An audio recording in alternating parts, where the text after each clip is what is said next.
А ќе продолжиме за она што денеска се одбележува овој ден, е Светскиот ден за подигање на свеста за аутизмот. Искра ја пречека нашата гостинка. Добро утро, Искра, за тебе. И секако добро утро за Мирјана Цветковиќ, лиценциран психолог, системски семеен советник. Убаво што ќе го одбележиме овој ден и ќе позборуваме многу повеќе за овие дечиња, со кои што и ние сме имале можност, сигурна сум дека многумина да се соочиме со нив и на начинот на кој што тие си го живеат својот живот, но мислам дека имаат многу љубов во себе. Дали сум во право? Сосема сте во право, ви благодарам на поканата и чест ми е задоволство да поразговараме на оваа тема за подигнување на свеста за аутизмот кај децата и кај возрастните. Ве слушаме. Со тоа што не се само дечиња, туку има и возраст. Да, секако и по возрастните, да. Милена, добро утро. На сето ова што го најави Слободанка, јас само би додала дека си дел од психолошкиот центар Алтернатива. Така и први пат се запознавме кога дојде овде во студиото. Ете, го кажавме и поводот, Светски ден за подигнување на свесноста за аутизмот, па би почнала од таму. Колку сме како општество свесни за овој проблем? Можам да кажам дека како општество сме се повеќе свесни. Расте таа така речена општествена зрелост, почнувајќи од некое индивидуално, лично ниво на единката, па понатаму и како на семејно, па и институционално ниво. Постојат многу здруженија, групи за поддршка и други институционални форми кои што допринесуваат да лицата со аутизам на некој начин бидат што поинтегрирани, што повеќе вклучени во сите обштествени ситуации, избиднувања. Така е, да. Дали е тоа прифаќање од страна на нас, граѓаните, да речем, на задоволително ниво, или едноставно има чекор понапред во однос на она како беше порано? Има чекор понапред, јас би кажала. Може да се забележи преку секојдневните случувања или преку лицата што ги познаваме, дури на секојдневно ниво. Некој ќе каже дека лицата со аутизам се повеќе прифатени, иако треба и уште повеќе да се работени, или секогаш има простор и можност за подобрување.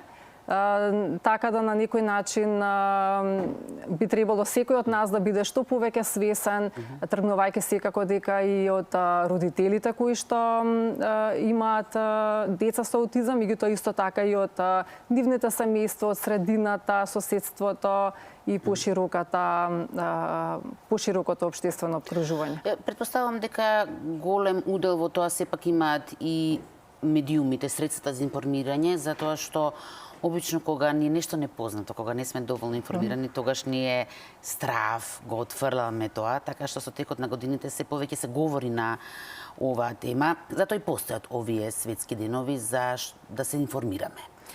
Ајде да се информираме, така, за оние кои што не знаат што е аутизмот, кои се неговите карактеристики. Аутизмот представува невроразвојно нарушување кое што главно ги засега подрачјата сензорното, говорно-јазичното и социјалното подрачје. Неговите карактеристики се такви што да кажем уште од најмала возраст. Овие дечиња прозборуваат малку подоцна од останатите деца, понатаму може и да подоцна и да продат. Исто така имаат одредени, ние ги викаме стереотипни игри, да кажеме, може да се насочат само кон еден тип на игра и да живеат во таа комфортна зона, односно да уживаат само во еден тип на игра. Некои деца сакаат само диносауруси.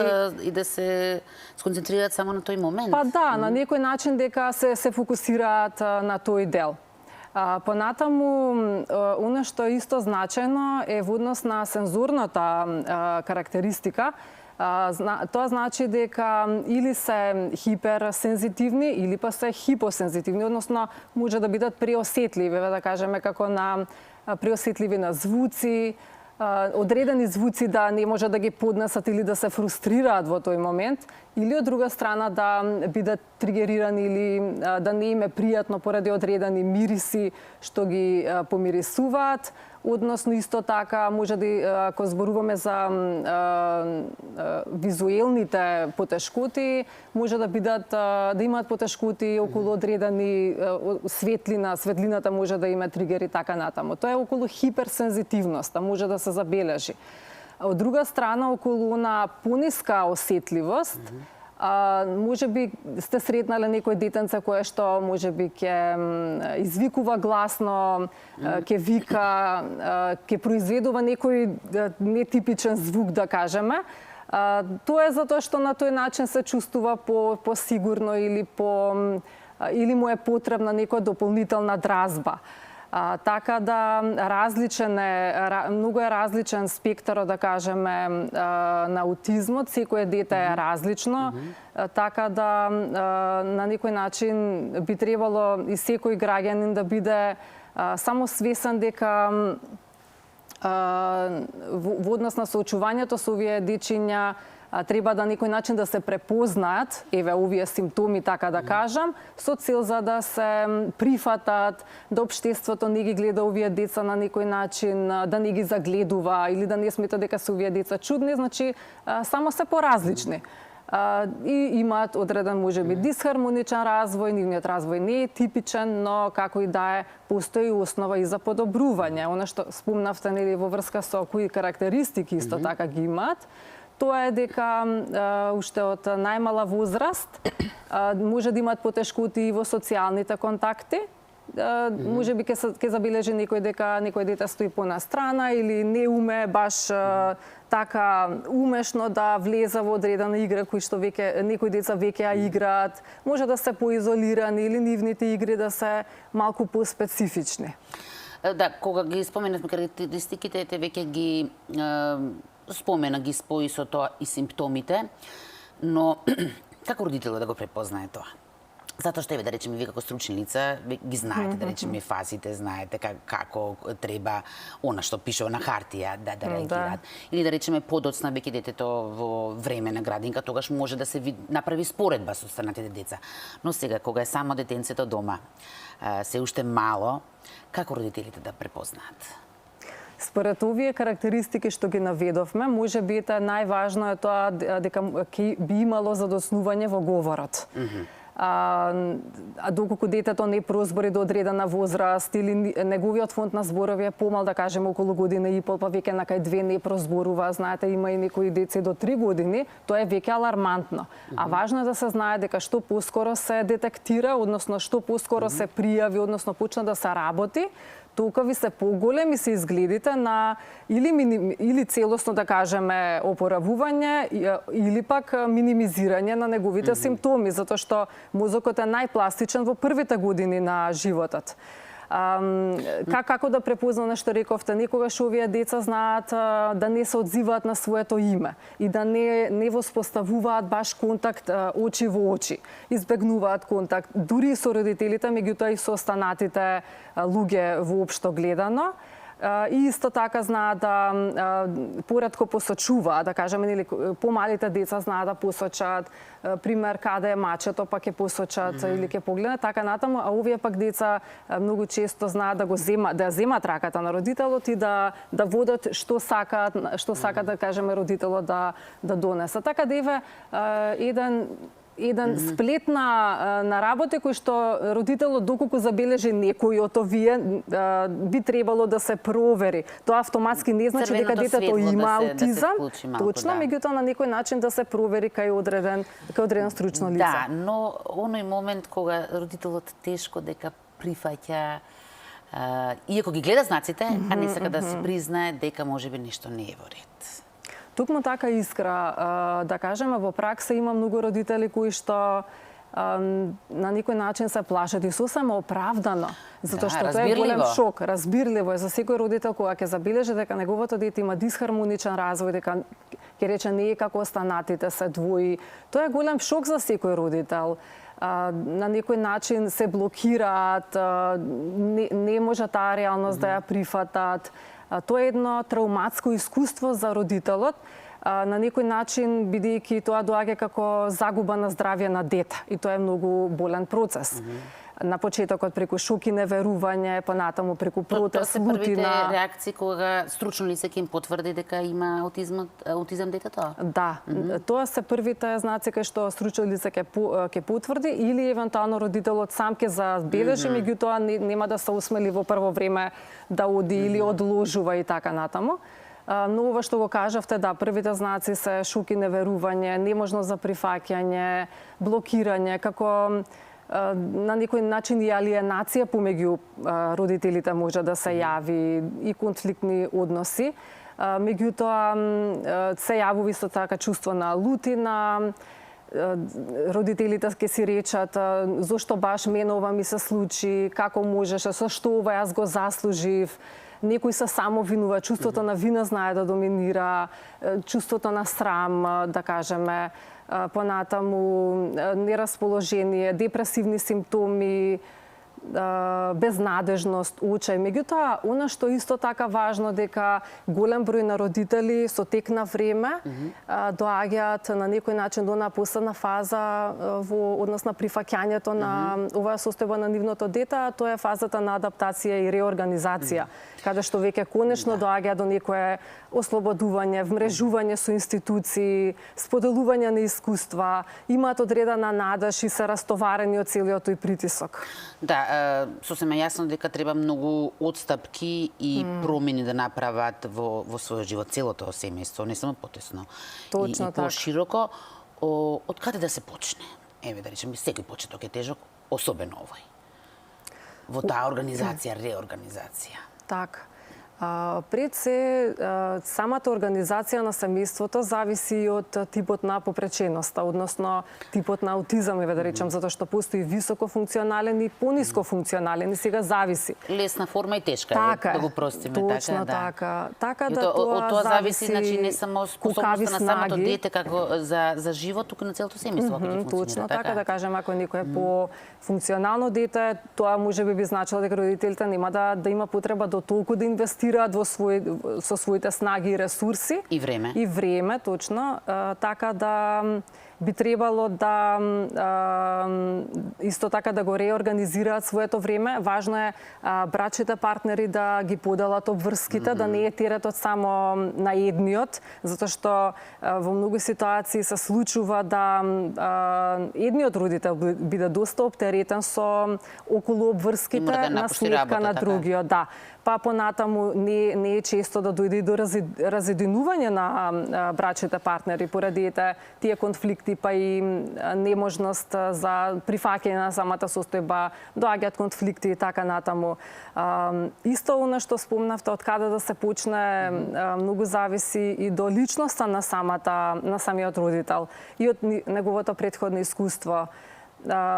Лицата, односно индивидуите кои што имаат подобри снаги, како да кажеме, од поврзување со други луѓе, размена на искуства, или пак лицата кои што земаат време за себе. Ето, оно што го рековте, самата реорганизација бара и дополнителна поддршка и помош и од поширокото семејство.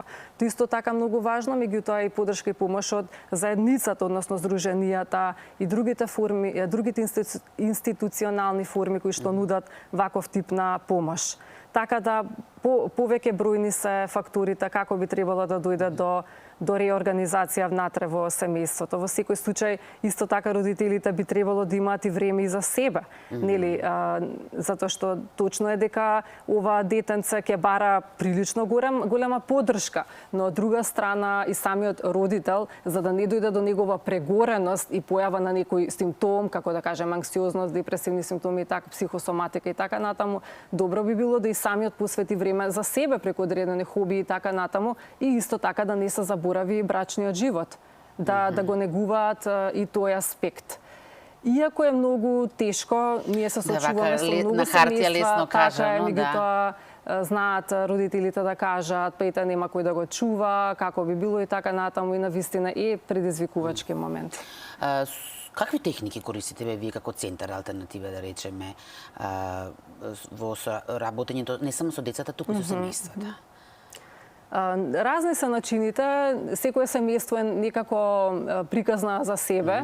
да кажем, ете, во однос на работата со децата, тоа се некои техники за препознавање на емоциите, изразување или па да кажеме во однос на тоа како да се смират или кажуваме како да се справуваат со емоциите и самите деца, зависи нели на која возраст, затоа што ние имаме да кажеме деца кои што се нели од помала предшколска возраст, школска, па дури нели од адолесценција. Така да работиме на емоции, на социјални вештини, тоа исто така многу важен сегмент, оспособување на децата на основни животни вештини исто така, бидејќи овие деца и младенци, особено нели кога ќе дојдат и кога се очекува дека треба да има некое поголемо самостојување, треба исто така да знаат како да се заштитат од евентуална злоупотреба или пак евентуално врсничко насилство, например, така да ние тоа го работиме индивидуално, меѓутоа исто така и со семејствата. Со семејствата работиме како да се повеќе оснажнат, способат, растоварат од овие непријатни чувства, како да гледаат можеби со поголем оптимизам и така натаму, меѓутоа сепак зависи од тоа што тој родител сака да постигне во самата сесија, што му е потребно да каже. Милена, вие како стручни лица, психолозите, знаете како да се однесувате, како да постапите и со деца, и со возрастни со аутизам, и со деца со други форми на атипичен развој. Што би не посоветувале нас, лаиците, кои што не сме стручни, кога ќе дојдеме во средба со нив, без разлика дали стане збор за некој роден ден, не знам, средба во трговски центар. Како ние да се однесуваме? Затоа што многу често самите се кочиме, не знаеме како да постапиме за да не сгрешиме. Одлично во Искра што го кажавте. Многу често е тоа, да кажам, каде што возрастниот е предпазлив или збунет во таа ситуација, не знае како да реагира, може би треба да се следи сигналот што го праќа детето. Некои деца, да кажам, би сакале веднаш и да се гушнат, некои деца се кријат зад родителите. Не би требало да се инсистира, еве ние колку и да во одреден моменти ќе имаме некаква милост или сакаме да се израдуваме на тоа дете и го повикуваме и со име и сето тоа, меѓутоа тоа дете во тој момент и не е спремно. Тогаш не треба да се инсистира, би требало полека.